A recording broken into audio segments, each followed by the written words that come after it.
Ladies and gentlemen, boys and girls,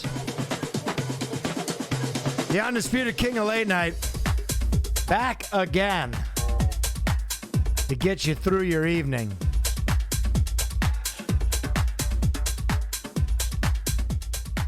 Play my fucking music. Hey now!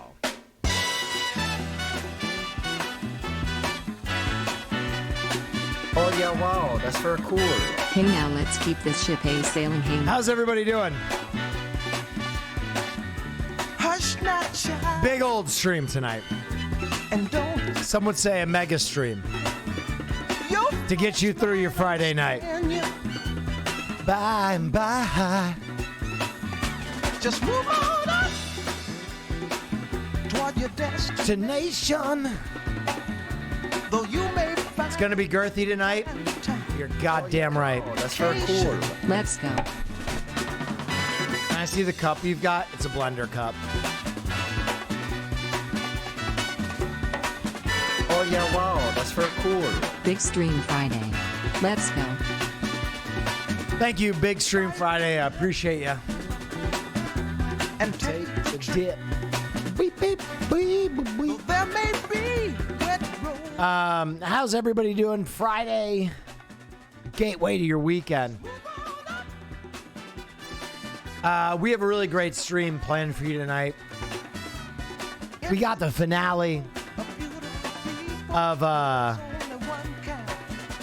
Joe Schmo So hush season 2 queued up and ready to go. and don't cry. And then later tonight, we're playing Dark and Darker with JERMA and NES. Understand you.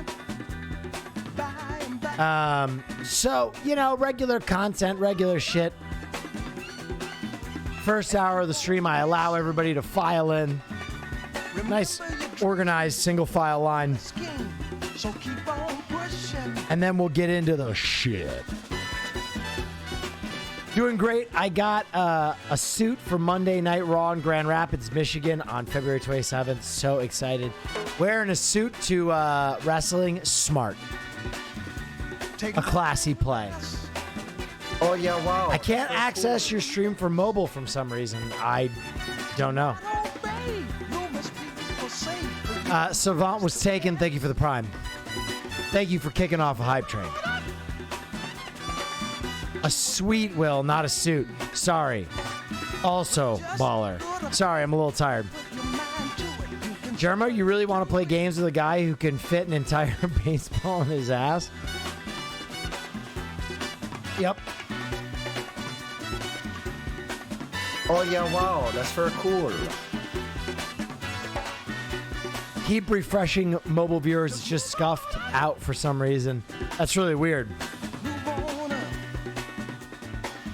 Wait, Will, do you know the baseball JERMA lore? Yes. JERMA explained the baseball lore when he was on Donna. Oh yeah, wow, that's very Departin 25, thank you for the Twitch Prime. At chat, did Will watch Joe Schmo last night? I did. Shame on you for skipping my gaming streams.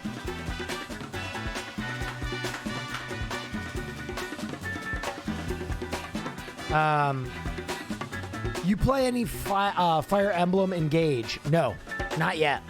But I love the last Fire Emblem game.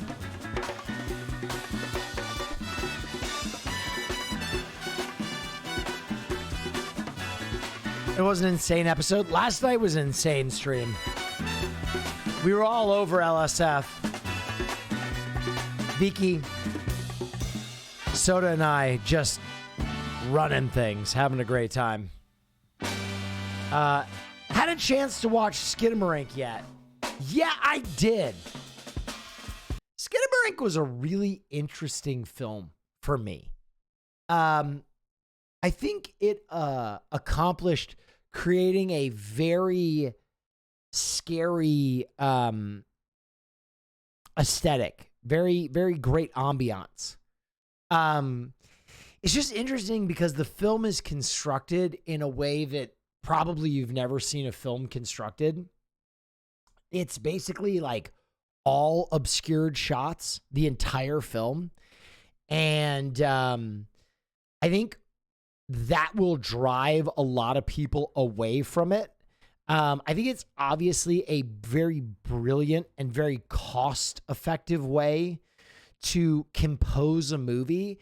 And I think they really accomplished creating this very like nostalgic feeling of waking up during the night as a kid and just kind of having that like weird limbo time before morning.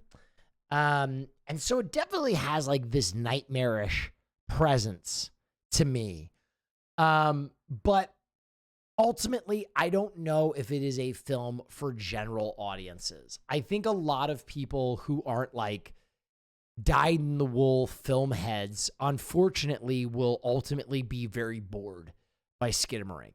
But I think it's a tremendous movie. I was very entertained by it. I learned a lot about filmmaking from it because so much of the film, I think, were just like still images that had been photoshopped and then using After Effects to kind of navigate the frame and create some relative motion in them so it still feels like a motion picture. But it almost plays out by like a YouTube creepy junk video. And I was really intrigued by it. If you are a horror junkie like I am, I think you should definitely give it a shot. Definitely give it a shot because it's a really unique project. Skinamarink is the scariest movie I've ever seen. So good. I don't know if it's the scariest movie I've ever seen. I'm going to keep it a buck. And maybe that's because as a filmmaker myself, I was watching it with such like a keen eye to see like how they accomplished certain things. And like I think I was dissecting it so much that maybe I removed myself from some of the horror of the project, but certainly it creates a very tense ambiance. And I would like to see what those filmmakers could do with a bigger budget, because I think it would be tremendous. Obviously, again, let me just say, I was really inspired by the project, but I think for me, there were some real constraints, obviously, from their budget, from the way that they shot it. I think a lot of the style choices played out well, but as a filmmaker, I could see why a lot of the style choices were made. And ultimately, I feel like a lot of those choices were made because of budget. 15 grand budget. Yeah, exactly. It's also a project that, kudos for them for just sitting down and being like, we're making a feature. We're going to make this 2 hours no matter what. We're going to see, how this plays out as a feature. But ultimately, I feel like the project might have turned out even better had they made it, a 45-minute film instead of a 2-hour project. Again, don't let me detract from the movie. The movie was awesome. I think if you're a horror fan, you'll love it. I'm just viewing it from like a very critical eye. And I think a lot of like film students, film people will look at it and see kind of the same blemishes I did. But there are some awesome shots. There's one upside down shot that they do with like an old school tape deck.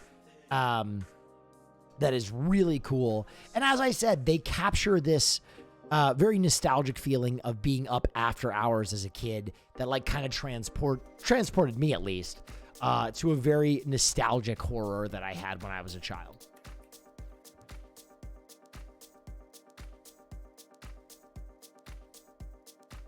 I hope they got a decent paycheck. Someone in chat said. I think they made a lot of money. I think the film made over $1 million, so I think they did very well. The film I was just talking about was Skinamarink. Skinamarink. Ever see the Jewish horror movie The Vigil? I loved The Vigil. The Vigil was dope. What are your top 3 favorite short films of all time? Oh my God, what a insanely difficult category. Short films.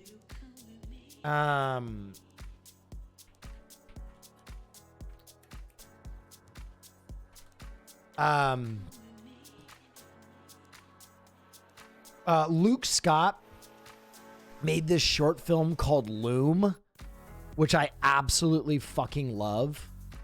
Loom is one that you should absolutely check out.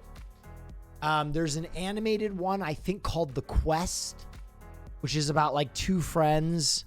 It's an animated one where they go on like a D&D style adventure for a treasure that I love. And another like top short film. God. That's tough. Oh, God, hang on. What is it called?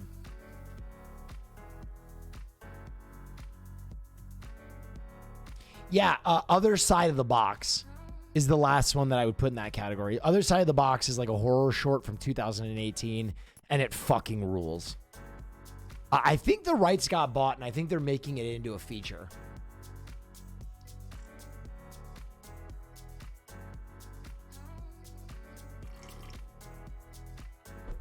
What are some movies that stuck with you in terms of like visceral reaction? Well, visceral reaction is interesting, right? That's an interesting wording, because you can have a visceral reaction to something you fucking hate. I had a visceral reaction to Killing of a Sacred Deer. Oh yeah, wow. Because I That's absolutely fucking hated it. Like, I had a guttural reaction to it where I was just like, sorry, my hair is such a mess tonight.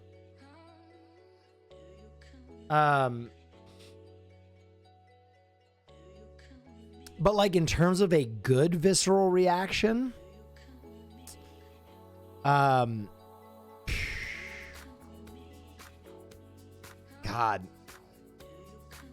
Shawshank Redemption is like one I sob through every time I watch it.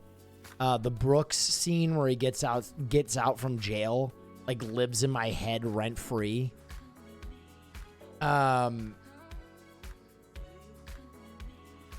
to think of like what else like I just looked at and I was like, this is my life. This is my life.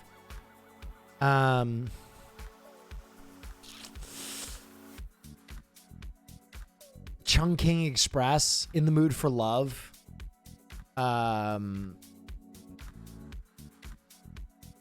Yeah, those, I mean, Enter the Void. That's really interesting. I've always felt like Enter the Void for me is a movie that it works more as like a film experiment than it succeeds as like a narrative film. I love Gaspar Noé. Don't get me wrong. I fucking love him. What did dog do in But I feel like his subsequent works feel so much better flushed out than Enter the Void. I really like Enter the Void, but it is like such a... If you've seen the movie, you know what I mean. It's definitely an interesting one, right? It's like a film analysis of the Tibetan Book of the Dead, but like seen through this ultra drug wash. Have you seen Skinamarink? I literally just talked about Skinamarink for like the last 10 minutes. Yeah, saw Skinamarink, really liked it. Thought it was a very interesting project. Taught me a lot about like budget filmmaking. Definitely worth it for horror fans. I don't know if it's necessarily worth it for general audiences.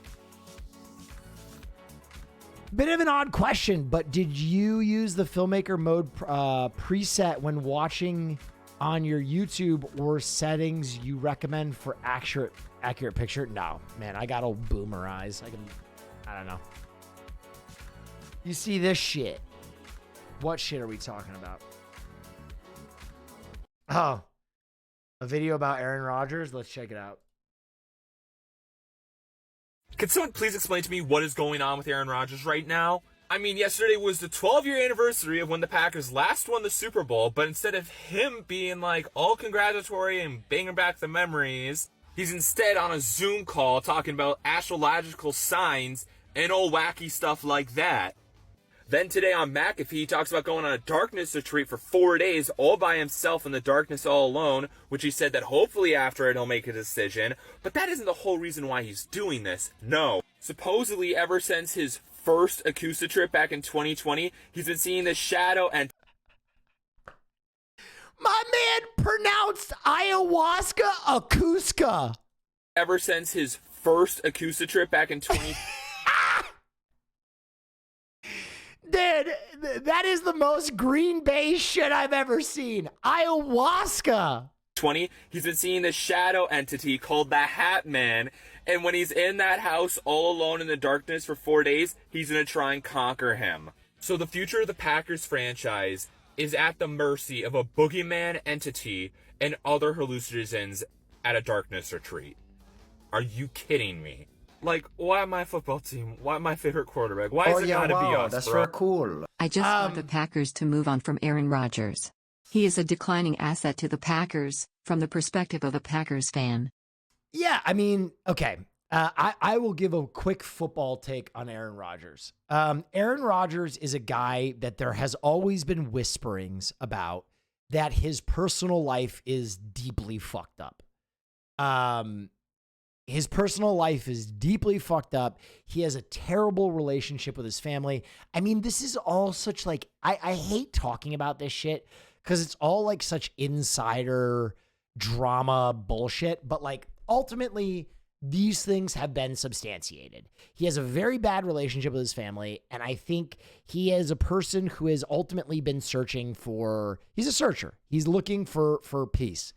And I think this is a guy who probably had a very straight and narrow upbringing. And he discovered psychedelics, and he discovered psychedelics in a big way. And I think Aaron Rodgers is, you know, experimenting with self and fame and his place in the universe. CTE, I don't think so. I honestly just think he's big into psychedelics right now. I don't think he's one of those like open and shut cases for CTE like Antonio Brown or any of those guys. I think truly he is he's at a weird place emotionally. And I'm also going to say it. I think Aaron Rodgers has been at odds with Green Bay for like the last 5 years, right? The story line is always Aaron Rodgers asks the franchise for things and they kind of always fail to deliver and fuck him over and yada, yada, yada, and blah, blah, blah. And you can interpret that any way that you want. I don't think that's necessarily the case, but I think that's how he feels. And I think for him, he's always been fighting the boogeyman of the comparisons to Brett Favre, right? I think he hates the comparisons to Brett Favre. And I think that when they drafted Jordan Love, he really hated that move. Really, really, really hated that move. And I think they've been on eggshells ever since. I think he's taking this darkness retreat because he's really considering retiring. You know, there are so many narratives about him going to the Jets and yada, yada, yada, and that would be great. I don't know if he's necessarily as in decline as everybody would make him out to be. I don't think he has much football left in him. I think probably he only has 2 or 3 seasons max left under his belt. But I think he's better than people give him credit for. He played this season with a broken thumb and he was beat up and he still played pretty well. He was still a top 10 quarterback, all things considered. Yeah, I mean, he's an interesting guy. I think he gets way more flack than he deserves. I think in an NFL where like a lot of athletes' issue is that they're like violent criminals, and he's like just kind of a bruxom guy who does psychedelics. Like that is so much less bothersome to me than like people with like felony, domestic battery and shit, or like Deshaun Watson for that, sake of conversation. But ultimately he's Aaron Rodgers, right? He gets a lot of attention. He's a great storyline. And I think, particularly in the off season, sports commentators look at this darkness retreat like a gift, right? Because ultimately let's dial it back.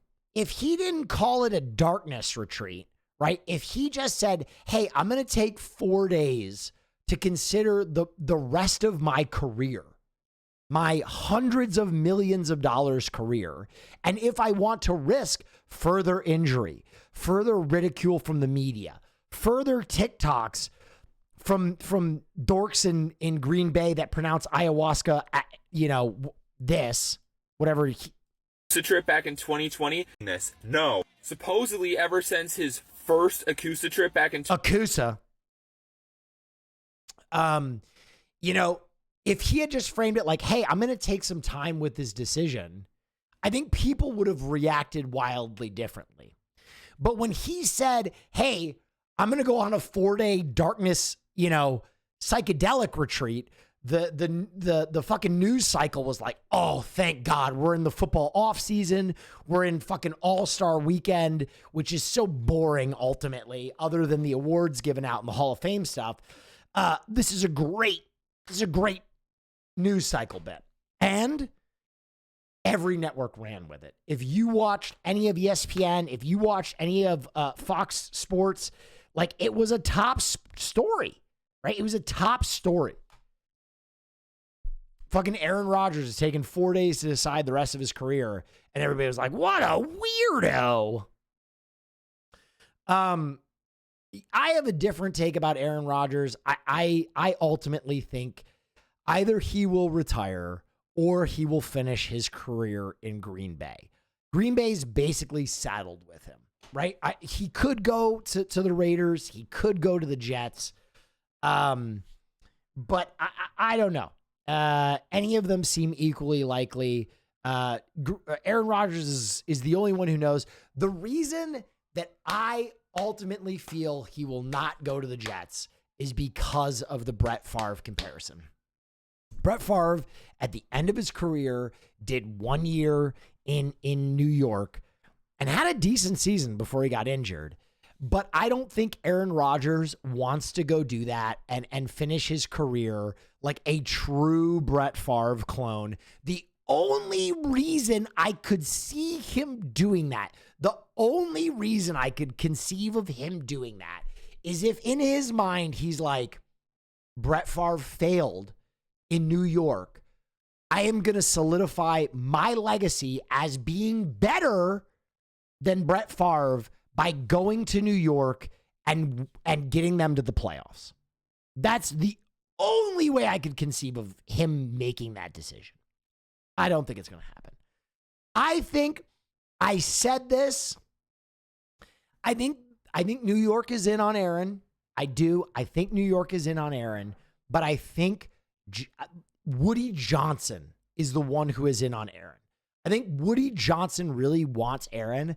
I think, and you guys are going to say that I'm crazy, I think Joe Douglas and Robert Saleh, yeah, wow, that's very I think cool. ultimately they want a different quarterback. And everybody told me I was crazy when I said this like 2 months ago. I think they want Lamar Jackson. I think they deeply, deeply, deeply want Lamar Jackson. And the more time that goes on, the more kind of like bits and pieces start to leak about like the Jets being in on a quarterback that is not like in the market right now. And They ain't getting Lamar. Well, I got bad news for you if you're a Baltimore fan. I don't think Baltimore is getting Lamar. I think Lamar will move on. Wow, that's very I cool. think he is a tag and trade. I think he is a tag and trade. At this moment, he is a tag and trade, in my opinion. I just, like, he might not play for the Jets. He might go to Atlanta. He might go somewhere like that. Yeah, there you go, Falcons fans. But I don't know. I don't know if he'll play in Baltimore. It is, let me say this. It's looking less and less likely that he will play in Baltimore every day. Carr to the Jets? No, I think the Jets are totally out on Derek Carr. I think the Jets are completely out on Derek Carr. I think Carr is going to the Saints. The reason that, guys, I watch way too much football shit. The reason I think that Carr to the Saints is a lock is Carr had another meeting with Carolina that he canceled, which is like, that's a big deal. If you tag and trade, can he sign a new deal right away? That is most likely what he will do. That is the reason you do that, right? The reason you tag and trade is so that you still have the rights to that athlete, so you can trade his rights, but then he won't play for a franchise tag, right? And I've been saying this for a long time. I don't think that there is any way in hell Lamar Jackson will play for a franchise tag, right? He got hurt this year. He was very tentative about his injury. He wants long-term guaranteed money. Long-term guaranteed money, and it doesn't look like Baltimore is going to give it to him. So they tag him. They get what they can get for him, which I think ultimately will be 2 first-round picks, maybe a little extra, maybe a little bonus. And then you sign him to a 10-year deal. Or a 5-year deal, or however long. 5-year deal, probably somewhere in that neighborhood. 5-year deal, like $100 million plus. It'd be 3 firsts plus. I doubt that.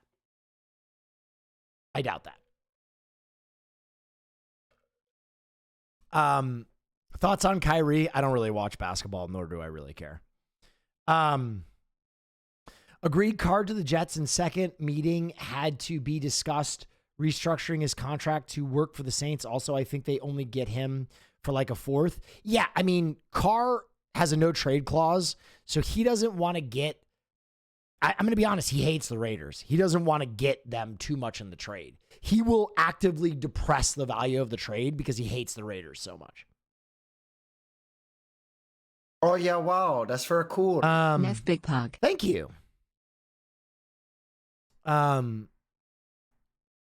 Brooke L. Nets Keck. I have a very different take on that. I don't watch much basketball, but I don't think they were ever going to win a championship with those 3 guys. And they came away with a bunch of first-round draft picks. And in the NBA, it's always fuck them picks.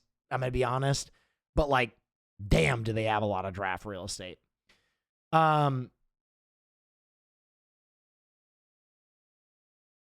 Why does he hate the Raiders? Because the Raiders kind of fucked him. The Raiders, like, ultimately decided not to play him, benched him, made it clear they didn't want him there. After bringing in his friend from Fresno State to be a wide receiver. The Nets owe the Rockets their next 3 year of first rounds. Yeah, but they have a lot of other draft capital. I think it's more that Derek knows he will be cut if he isn't traded, and that it is entirely up to him where he goes. So he isn't going to let them trade him somewhere he doesn't want to go. No, for sure. That too. But also, like, I think the Saints are down bad and they want him. They're going to trade for him, or they'll wait for the cut, but I don't think they'll wait for the cut. I think the Saints are going to be proactive. I think the Saints will trade some slapdick pick to solidify the deal.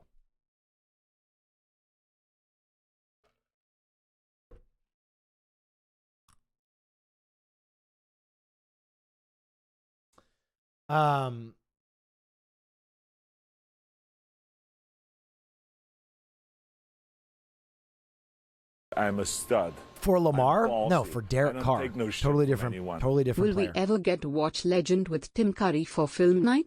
It's Maybe. on Prime, and I missed that period when That's a good 20 movie. dark fantasy Do some movies were getting unicorn made hunting. every year.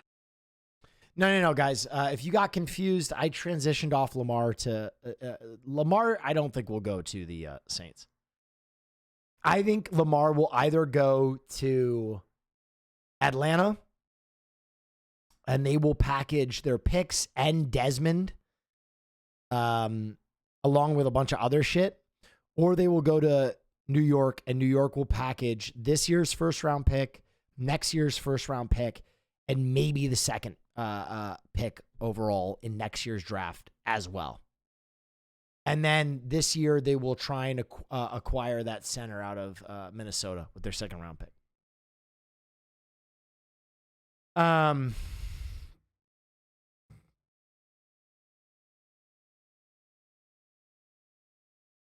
But yeah, any other football questions before I move off?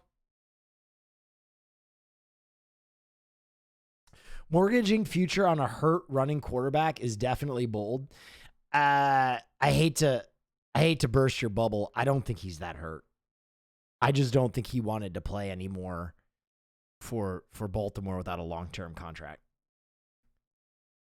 I think he got coaching from this man.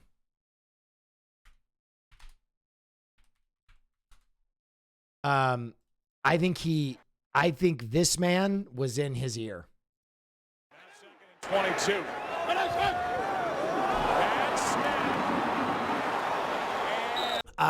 In case you don't know what this is when RG3 came back on a similar injury to Lamar's and basically was playing through injury in the playoffs and buckled his knee and essentially ended his career because he was sucking it up for his team.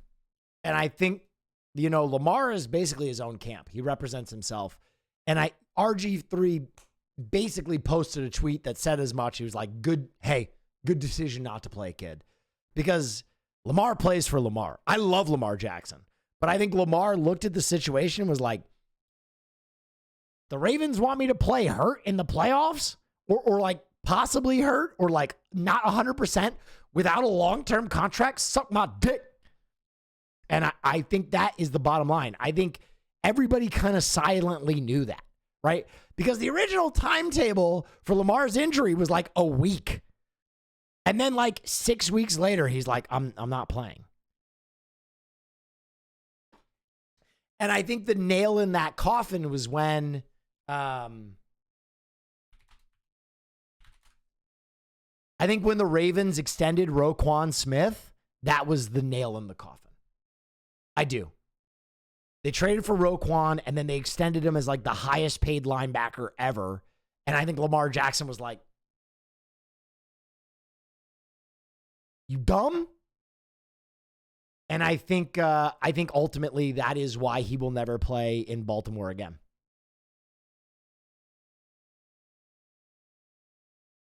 Do you think the Seahawks re-sign Geno Smith 30 to 35 million? I want him back, yes or no?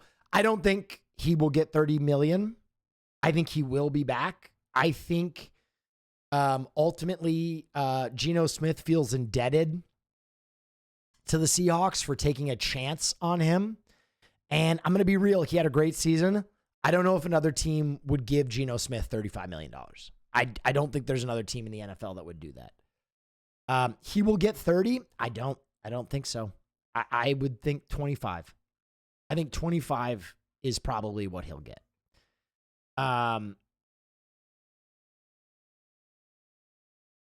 Contract for Geno Smith would be incentive heavy. Bingo. Oh yeah, wow, that's very cool. Imagine if the Ravens won in the playoffs against the Bengals. That would have cemented his time in Baltimore. I don't know if it would have. I don't think Lamar Jackson cares. I think Lamar Jackson wants to get paid. I think Lamar Jackson wants to get paid, and rightly so. Like he wants a big, long-term, guaranteed contract. And the Jets right now in the NFL are the most willing team to pay a quarterback a lot of money for a lot of years. Woody Johnson, the owner, has made that very clear. He's like, I am going to pay someone. I am going to pay I don't care who it is. Derek Carr, Aaron Rodgers, fucking Lamar Jackson, whoever, I'm paying them. Brady to the Jets. Brady is officially retired now. Like eligible for the Hall of Fame retired.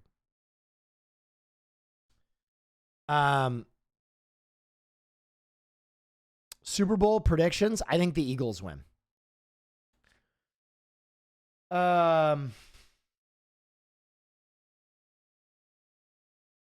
Do you think Lamar will take the Tyreek route and go for the bag first over his Super Bowl chances? Yes, I do.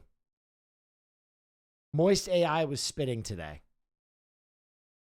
Moist. Do you keep moist by drinking Dr. Pepper or sparkling water?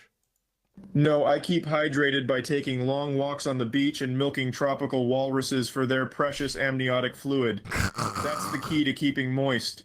Never look to a beverage to do what only fruity jungle creatures can. Yep. Plus, nothing says hydrated like a good old-fashioned amniotic milkshake from Fat Old Fluffy.